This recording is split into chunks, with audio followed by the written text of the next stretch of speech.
할렐루야. 아까 인사했는데 또 인사 못한 분들 있으시니까 잠깐 목례로 아니면 눈 인사로 찾아가서 인사하면 제일 좋은데, 늦게 오신 우리 집사님도 환영합니다. 할렐루야. 할렐루야.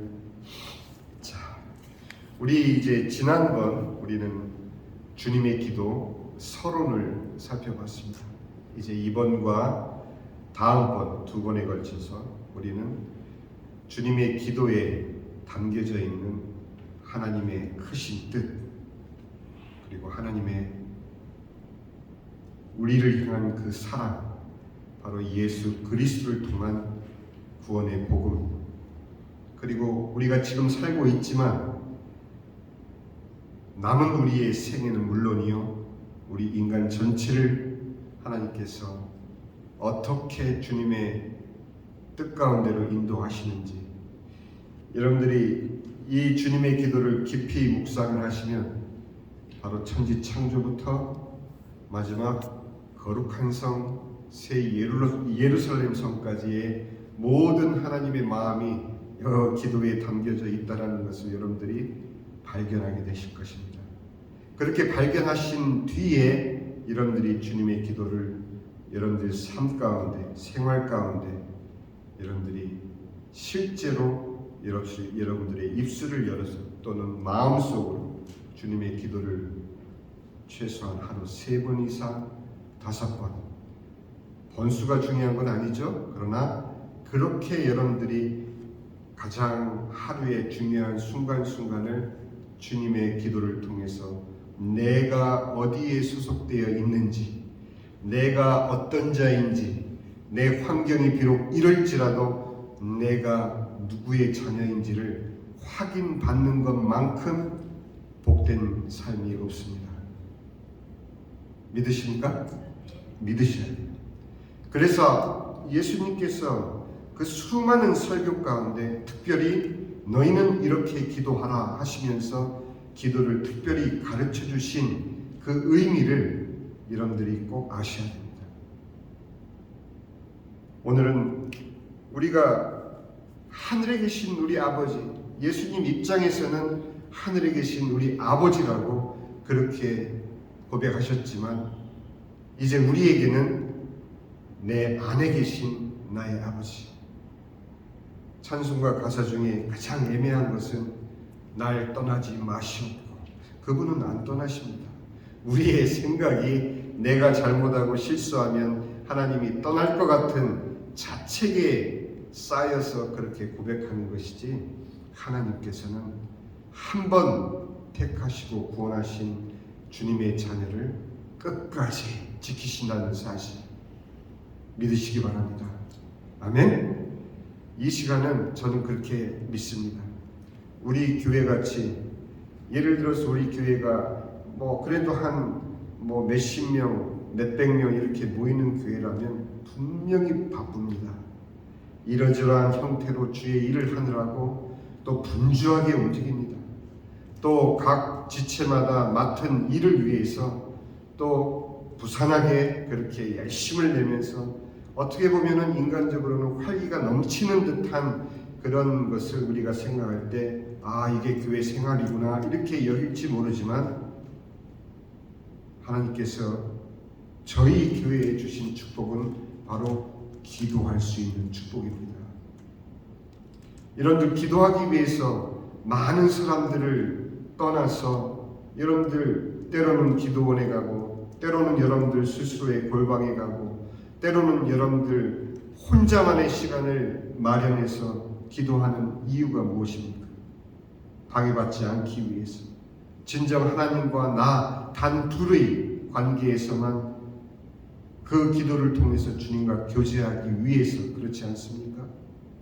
그렇다면 우리 교회로 말할 것 같으면 예배조차도 기도이요, 우리가 주님 앞에 나오는 그 자체도 기도이요, 우리 마음만으로 주님을 사랑합니다, 이제는 그렇게 스스로 더 이상 스스로를 속이면 안 됩니다. 내 입으로 고백하고 내 삶으로 행하고 내가 그 성도의 삶을 살지 않으면서 나는 성도요 하는 그 삶에는 어떠한 주님의 축복과 주님의 임재와 주님이 나와 함께 하시는 임마누엘의 축복을 느낄 수가 없는 것입니다. 그러니까 사람들마다 몰려다니면서 용하다는 사람, 능력 있는 사람, 그런 사람들 앞에 가서 머리 디밀고 그 사람이 특별히 하나님을 만난다니까 나도 만나게 해주십시오라고 그렇게 몰려다니는 것이 우리 한국교회의 지난날이었습니다. 코로나를 통해서 하나님께서 우리에게 주신 축복은 혼자 있게 하신 축복입니다. 군중 가운데 떠밀려 어느 때는 숨기도 하지만 어느 때는 내 뜻을 내려놓고 그저 많은 사람들이 가는 그 흐름에 나 자신을 맡기면서 부담 없이 사는 그런 삶을 살아오지 않았습니까? 그러나 성경은 분명히 우리에게 말씀하시는 바 믿는 자에게 고난이 따르는 것이 우리 삶의 신앙인으로서 성도로서의 당연한 증거라고 성경은 그렇게 우리에게 말씀하고 계시지만 정작 하나님을 믿노라 하는 우리는 고난을 피해서 고난을 해결받기 위해서 주님 앞에 나왔던 것은 아니었습니까? 과연 언제 우리가 믿는 그 이유 때문에 하나님을 나의 아버지로 고백하는 그 이유 때문에 나의 삶 가운데서 고난받은 적이 언제 있습니까? 믿지 않는 남편으로부터 핍박받고 그럼에도 불구하고 믿음을 포기하지 않고 꿋꿋이 지켜왔던 지난날의 우리 열심히 있던 성도님들은 다 어디 가시고 조금의 고난에도 그저 굽히고 타협하고 군중 속에 숨어들고 나 혼자 주님을 대면하기보다는 함께 어울려 다니면서 내가 믿노라 하는 간접 증거만을 받고 살아왔던 우리는 코로나 시대 2년 남짓한 길면 긴 기간이지만 하나님께서는 우리로 하여금 주님 앞에 홀로 나오기를 원하셨던 것입니다. 그렇기 때문에 우리는 기도에 대해서 분명히 알아야 됩니다. 과연 얼마나 오랫동안 기도하는가, 무엇을 위해서 기도하는가, 그것이 문제가 아니라 주님이 우리에게 가르쳐 주신 대로 어떻게 기도할 것인가. 과연 여러분들은 어떻게 기도하고 있는지 여러분들 스스로가 돌이켜 확인받는 귀한 시간이 되기를 주님의 이름으로 부탁을 드립니다. 하늘에 계신 우리 아버지, 이것은 하나님의 자녀가 아니면은 고백할 수 없는 호칭인 것입니다. 우리의 전도 방법은 지난날까지 인간으로서 왜 하나님을 믿어야 되는가 하는 설득적인 내용을 가지고 하나님의 말씀을 이용해서 그 사람에게 마음문을 열기를 바라는 그러한 방법으로 우리가 전도를 많이 시도를 해왔습니다. 그래서 고구마 전도, 감자 전도 이런 식으로 찔러보고 또 끝없이 베풀고 끝없이 사랑하고, 물론 그것도 맞는 이야기지만 사실 하나님께서 성경을 통해서 우리에게 주시는 말씀은 선포하시기를 원하시는 것입니다. 나는 나의 하나님을 아버지라 부를 수 있는데 당신은 어떻습니까? 당신은 과연 하나님을 아버지로 고백할 수 있습니까? 나는 하나님 믿지도 않는데 어떻게 아버지라고 부르십니까? 그거는 못하겠습니다. 그러시군요. 그런데 어떡하죠? 하나님께서는 이미 당신을 하나님의 자녀 삼기를 원하셔서 저를 당신에게 보내주셨습니다. 하나님의 자녀로서 어떠한 축복과 어떠한 삶이 당신 앞에 놓여져 있는지를 한번 들어보시겠습니까? 이제는 당당하게 우리가 믿고 있는 이 복음을 선포해야 되는 때가 이미 되었습니다. 그가 거절하면 어떻게 하죠? 괜찮습니다. 그가 듣는 동안에 성령 하나님께서는 그의 심령에 이미 마음으로 그가 느낄 수 없는 하나님의 일을 시작하시기 때문입니다. 불편하면 불편한 대로, 그 말이 수긍이 가면 수긍이 가는 대로, 저 사람은 하나님을 아버지로 부르는데 나는 왜 하나님을 아버지로 부를 수 없을까? 당신이 하나님을 아버지로 부를 수 있는 그 길을 제가 안내하겠습니다. 당당하십시오.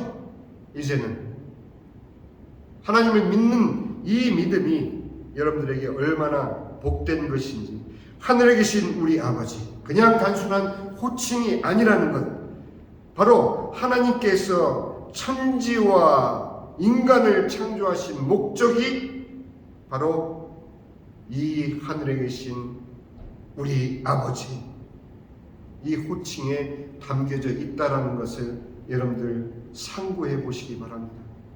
어떻게 하나님이 우리의 아버지가 되실까?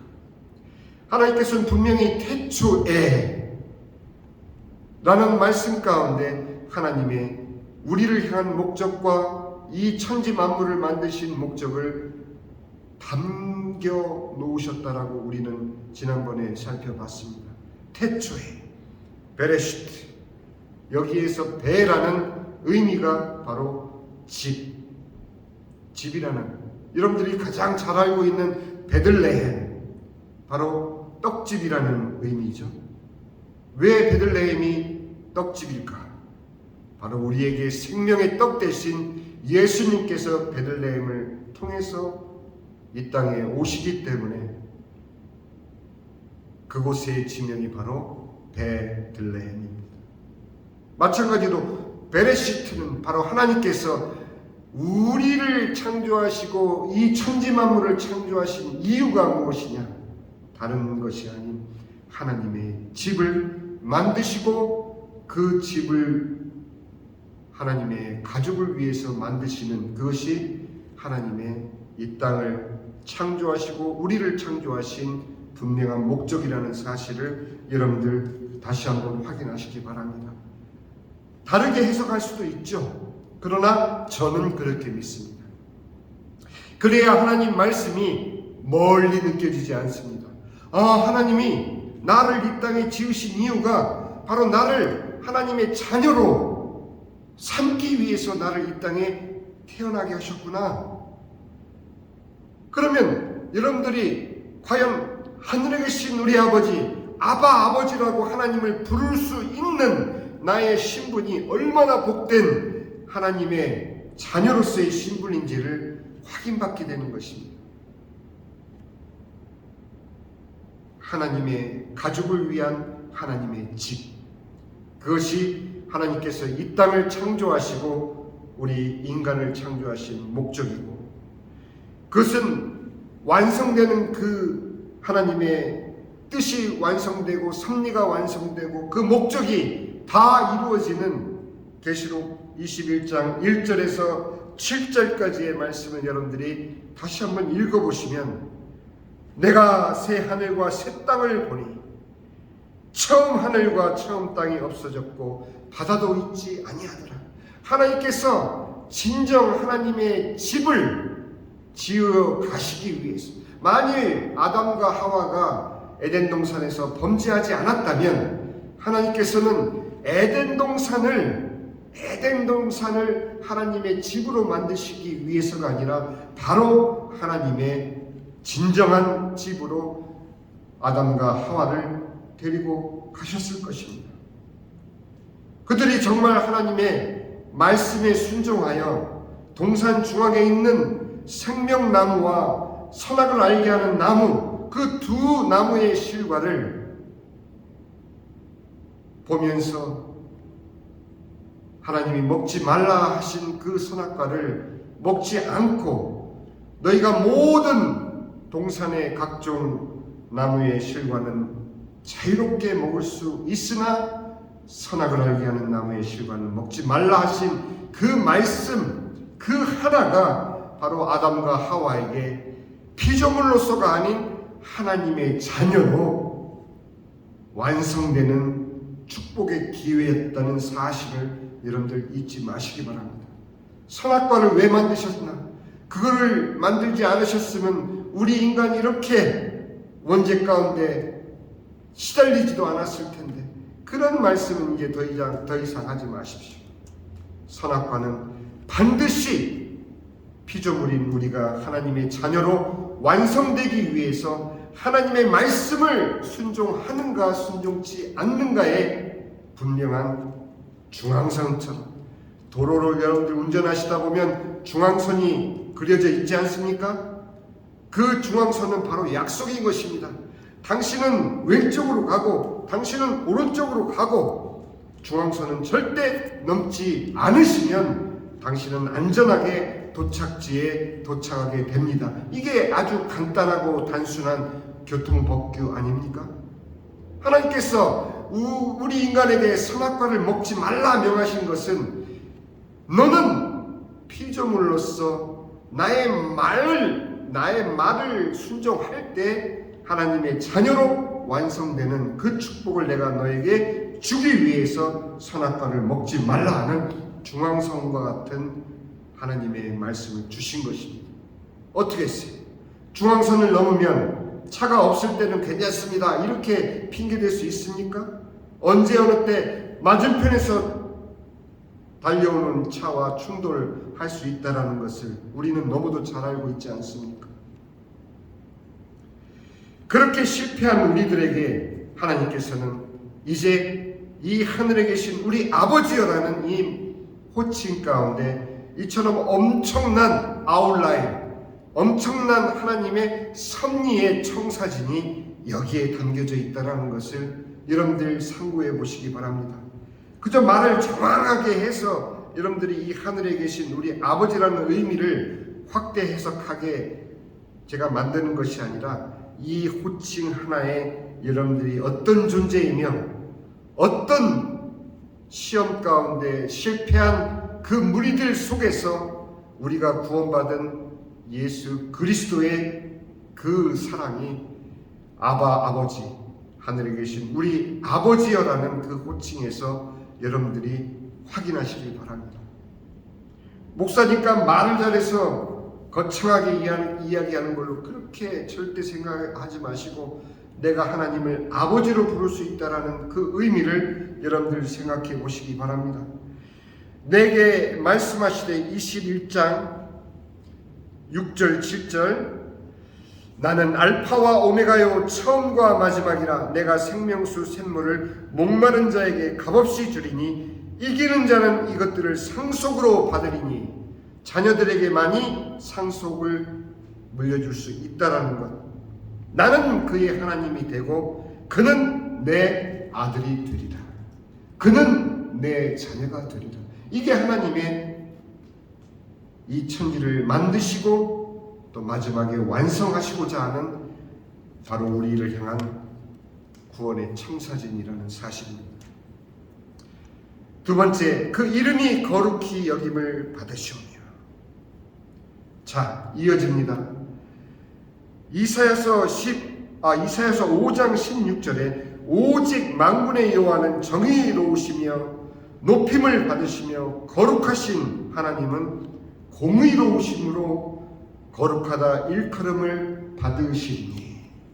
공의의 하나님, 그 이름이 거룩히 여김을 받아야 되는 이유가 무엇인지를 여러분들 이제 우리가 상고를 해보겠습니다.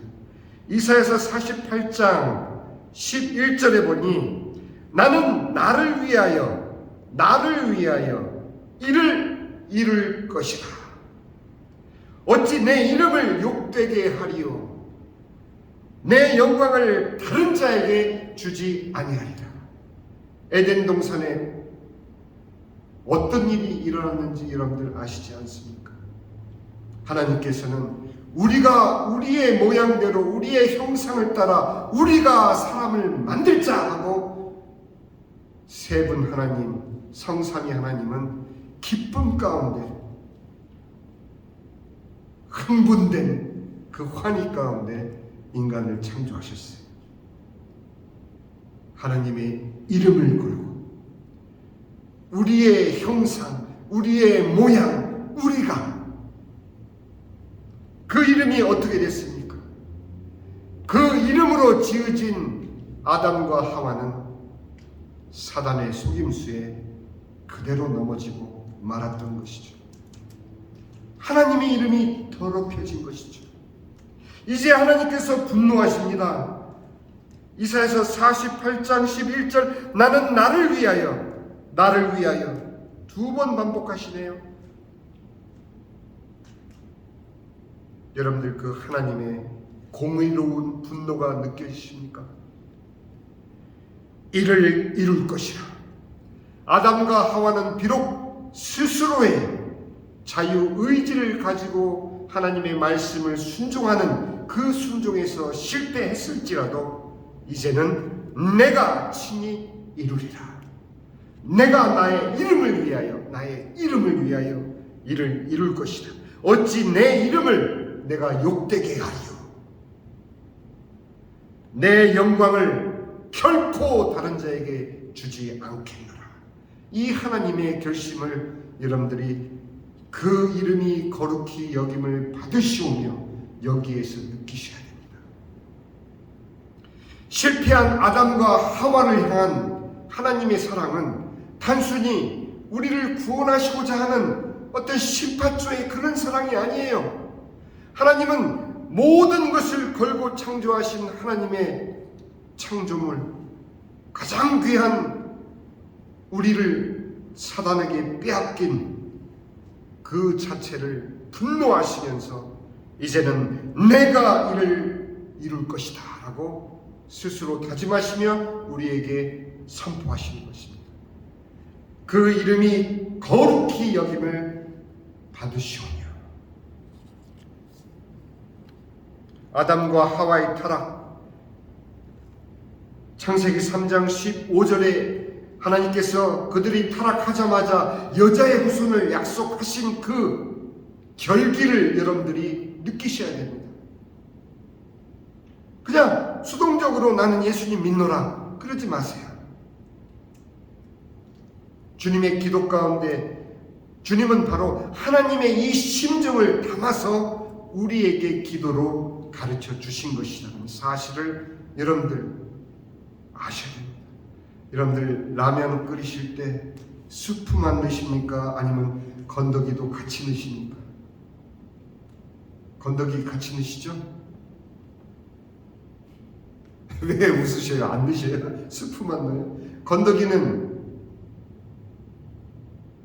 말려가지고 압축되어서 말려있죠? 그쵸? 물에 들어가면 어떻게 됩니까? 불어나잖아요.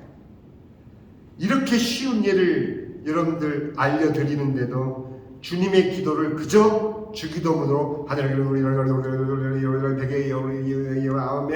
이렇게 해버리면 여러분들은 그냥 건더기 그냥 씹어먹는 거 어떡하다. 끓이셔야 됩니다. 성령의 물, 성령의 불로 라면 끓이듯이 이 주님의 기도를 꼭 끓이시길 바랍니다. 아멘. 끓이셔야 돼요. 자, 이제 하나님께서는 반드시 구원하리라 잊지 마세요. 이사야서 48장 11절 물론 16절에서 9절에서 12절까지 전체를 읽어야 되지만 제가 11절만 시간 관계상 읽어드렸습니다. 이것이 바로 하나님의 결의이요 하나님의 결심이요 우리를 향한 하나님의 진정한 선포이신 것입니다. 여러분들 그거 아십니까? 창세기 3장에서 인간이 타락한 그 내용 가운데 여전히 우리 삶 가운데 우리를 휘어잡고 있는 그것은 단순히 교리적으로 신학적으로 원죄가 아닌 것입니다. 바로 하와가 창세기 3장 6절에 보니 그 나무를 본즉 먹음직도 하고 보암직도 하고 뭐 잘못된 거 있습니까? 왜? 창세기 2장 9절에는 하나님께서 여호와 하나님이 그 땅에서 보기에 아름답고 먹기에 좋은 나무가 나게 하시니, 잘못된 거 없죠?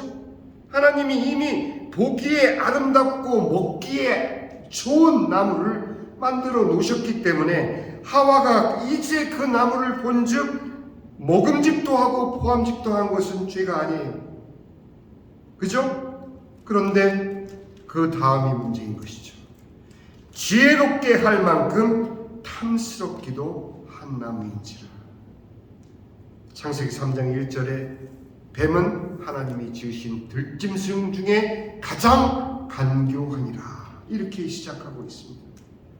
이 창세기를 기록한 모세는 바로 그 내용 가운데 우리 인간이 하나님의 말씀을 불순종하면서 빠져버린 그 죄악의 정확한 정체를 우리에게 말해주고 있는 것입니다.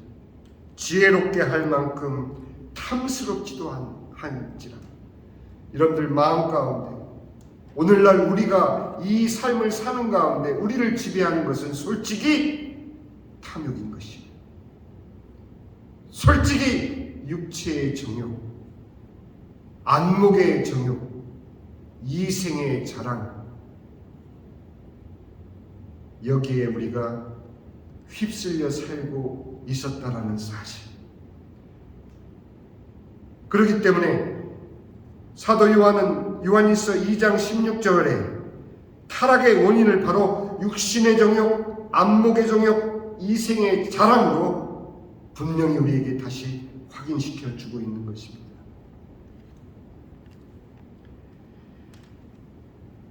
하나님께서 그 이름을 거룩하게 다시 회복하기 위해서라도, 하나님께서 그 이름이 다시 한번 거룩히 여김을 받게 하시기 위해서 그 다음에 주님의 사랑, 하나님의 그 공의를 이루시기 위해서 하나님의 사랑을 우리에게 보내주셨습니다. 그것이 바로 나라가 임하옵시며 뜻이 하늘에서 이루어진 것 같이 땅에서도 이루어지이다. 그 하나님의 나라, 그 하나님이 나라가 임하옵시며 라고 표현된 이 내용은 바로 예수 그리스도께서 친히 육신을 입고 이 땅에 오신 사실을 분명히 우리에게 말해주고 있는 것입니다. 하나님의 나라가 여기 있다 저기 있다 하지 말라. 하나님의 나라는 너의 마음속에 있는 그 마음에 우리 하나님께서, 성령 하나님께서 우리와 함께 하신다라는 사실, 여러분들 잊지 마시기 바랍니다. 우리는 지금 주님의 기도, 지금 말려가지고 압축시킨 그 건더기 수프를 성령의 물, 성령의 불 팔팔 끓여가지고 지금 그 주님의 기도를 우리는 상고하고 있는 중입니다. 여러분들, 오늘은 우리가 하늘에 계신 우리 아버지, 그 이름이 거룩히 여김을 받으시오며까지 우리가 살펴보았고, 이제 다음 나머지 나라가 임하옵시며 뜻이 하늘에서 이루어진 것 같이 땅에서도 이루어지이다. 이 내용은 좀 깁니다. 그리고 오늘날 우리에게 일용할 양식을 주시옵고, 이 내용도 깁니다. 더 긴 내용은 뭐냐 하면은 우리가 우리에게 죄진 자를 사하여 준 것 같이 우리의 죄를 사하여 주옵시고 우리를 시험에 들게 마옵시며 다만 악에서 구하옵소서라는 이 내용은 바로 우리가 지금을 포함해서 앞으로 살아갈 우리의 모든 생애를 말해주고 있기 때문에 여러분들 귀를 쫑긋 세우시고 마음의 사모함으로 여러분들이 다음번 제 설교를 기대하시길 바랍니다. 기도합니다.